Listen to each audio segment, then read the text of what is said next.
Hello everyone, welcome to Fashion Calgary. My name is Jeanne Beker and I'm here today on a very special day on Friday with a very special person who flew from Toronto to be in Calgary and found time to be with us this morning. Jeanne Beker, fashion icon, Globe and Mail style columnist, engaged with shopping channel. Yeah, the style editor of the shopping channel. Yes, I could probably speak endless and there's never enough.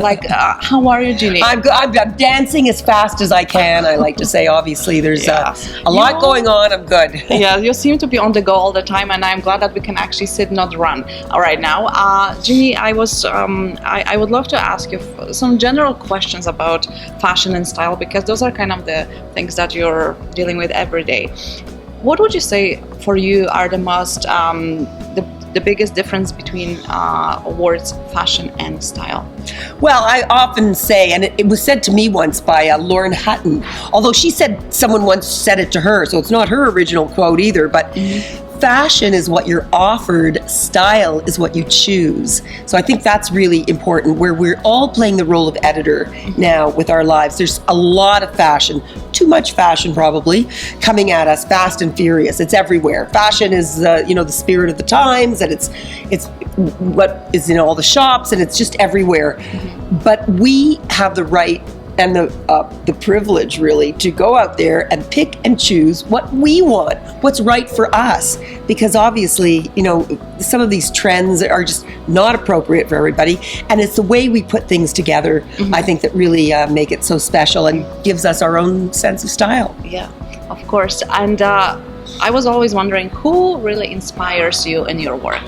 Oh, my kids, of course, first and foremost, I think, and now as a new mother, Anya, you'll attest to that fact. The kids inspire us daily, all the time. It's very important. I have two wonderful daughters who are not fashionistas, although they both have incredible senses of style. One's a musician, the other one's an animator. They're multi-talented. One lives in the Yukon, the other one lives in Montreal, but she's going to be moving out to my farm shortly, which is a whole other interesting project that she's working on. So that, I think, first and foremost, and a lot of the young people that I see around me, of course, inspire me, but a lot of the older people inspire me too. I meet some of these older women who have such an amazing sense of style, and they just look so fabulous, and they're 85, they're 90, some of them.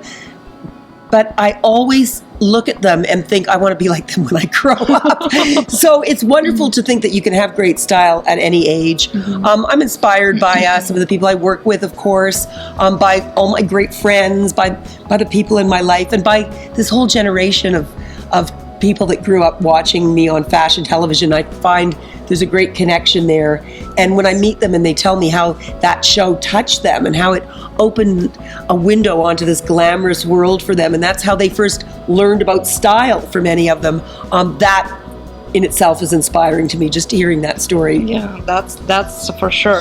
But if I would ask you a question, what, in your opinion, are the colorful sides of fashion world, and what would be the negative, if any, in your opinion, of the fashion world these days? What are the colorful sides of the fashion? Well, the people. I mean, that's why I love it, because it's all about people. The negative sides, the people. So there has to be balance, yes? Well, that's it. I mean, the people are fabulous. The people are great. But, there are a lot of very opinionated people in the fashion world. There are a lot of very mean-spirited people in the fashion world. There's a lot of ego in the fashion world that ends up destroying a lot of things and putting a lot of unnecessary pressure on things. So I look at the fashion world as really a microcosm of the world at large, of course. It's really a very interesting arena, but it's all about communication. So it is all about personalities, and that's what I love about it. That's what I sometimes hate about it, but that's certainly what makes it go round. Yes. And so if I would ask you about impact that fashion world has on people's life in these days, what would you say? Well, impact, there's so much messaging out there, it can be a very confusing time for people, because everyone used to think of fashion, what are the trends this season? Should I be wearing a short skirt? Should I be wearing a long skirt? None of that matters anymore. It's up to everyone to really be individual and celebrate their own individuality. It's not hard to do it through fashion now because fashion has become very accessible. So you don't have to spend a lot of money to look great, not at all. So I think that's a wonderful way that maybe it's impacted the way we move through the world, because there's a lot of comfort in fashion today with great new fabrications, with wonderful cuts that really are figure friendly, user friendly. There's no reason to to agonize over like wearing something that you just don't feel right in, because there are enough options out there for everyone. So it's really a great time. Fashion has liberated us by the twists and turns that it's taken over these past few years. Yeah. So I often get a question: what would be like the 3 top fashion rules all women and men No should? rules. No, I hate that. Sorry, that's not a good question, because I don't think that rules are made to be broken. Exactly. And I think, most of the great designers in the world would agree with me. I know Karl Lagerfeld and I had a great conversation about that not too long ago. No such thing as rules. Really, there's no such thing as rules. Okay, if you want to say one rule, be true to yourself. That old saying, to thine own self be true. Just be true to yourself. Be honest with yourself. Don't try to be anybody else but your wonderful self. And do what's right for you, not what's right for someone else that you're trying to please. Yeah. So if I would say 3 statement pieces every woman should have. No, there's no There is such nothing, thing as must-haves anymore. Should have something that makes you feel good. That's all. Should have something that you're comfortable in. Should have something that you can dress up or down. But that could be anything. That could be a little black dress. It could be a great pair of fitting jeans. It could be a cool pair of boots. It could but it depends on what's right for you and your lifestyle, because everyone's life's different. With my clothing line, I just offer suggestions of these are the types of things that I pack in my suitcase, that I have in my closet, that make my life a little bit easier. And a little more hassle-free, and pieces that serve me well. But I really don't think that these things like should have, must have, I don't know. Yeah. I don't know how much sense that makes in this day and age. It's fashion has changed a lot. These are the questions that we those used are kind of like the standard questions that but that's it. But we don't want standard questions anymore. That's what fashion is, beyond standard and questions. I'm so happy that you actually said that, because But you should say it. You, as an interviewer and as a host of your own show, you should not rely on those standard. Well, and that's why when we talk questions. about it, I try to always send the message that try to be yourself. Don't follow what everyone else is saying, and try to find your own uniqueness. But even in terms of a line of questioning, of a line of questioning, like those are the typical questions. Those aren't the original questions, and that's also, those are the old-fashioned questions. I think right now we're moving toward a time when clothes are really very much about spirit and about creativity and an artfulness into the way we approach our own lives and the world around us.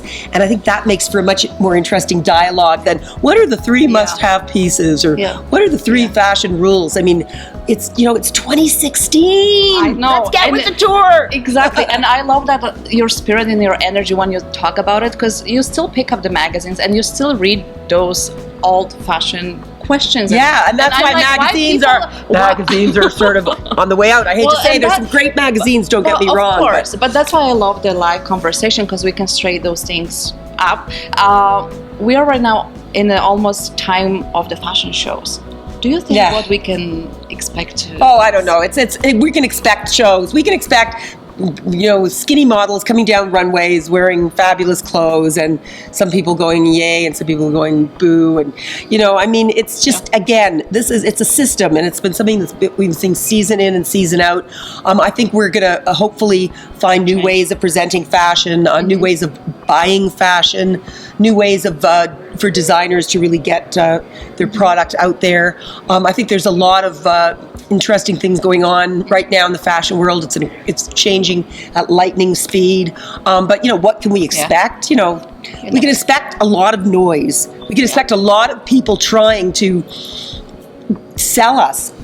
A lot of people trying to grab our attention, not always in the most creative, interesting ways anymore, unfortunately. Those great days with the theatrical fashion shows with McQueen and Galliano, and I think that's kind of over. I don't think you really go to these events anymore that just like knock your socks off. You sit in front of your computer and go, oh, they're live streaming, you know, the Louis Vuitton show. Let's tune in. You know, and that's okay. It's a very impersonal kind of experience, but you know, it's just, I don't know, it's different. I think we're in a wonderful sea of change here, and I don't have a crystal ball, unfortunately. So my guess is as good as yours. It's perfect. My last question: do you like winter? Sure, I love every season. You know, there are good parts of every season and bad parts of every season. Winter can be a beautiful, beautiful season. I don't like the extreme cold weather, but you know, which you can sometimes find in Calgary. Although I think Toronto might be very straight to your bones because it's very humid. Like, well, yeah, I don't know. We can chat about the weather, but that's a whole other show. Yes. Well, I wanted to thank you for finding your time and in your busy schedule to have that conversation. I'm glad that we had that and kind of destroy that typical so don't do that anymore. The next person you interview, if I see you asking that question about rules or must-have pieces, I don't know, Anya. Okay. Well, this is the guidance that I know. You're so charming and you're very smart and cool. So let's get with it and start to think of fashion in exciting new ways. I think we're all ready for a change. And I love that. Well, thank you so much and enjoy the rest of your stay in Calgary. Okay, lots of love. Thanks. Thank Bye-bye. you.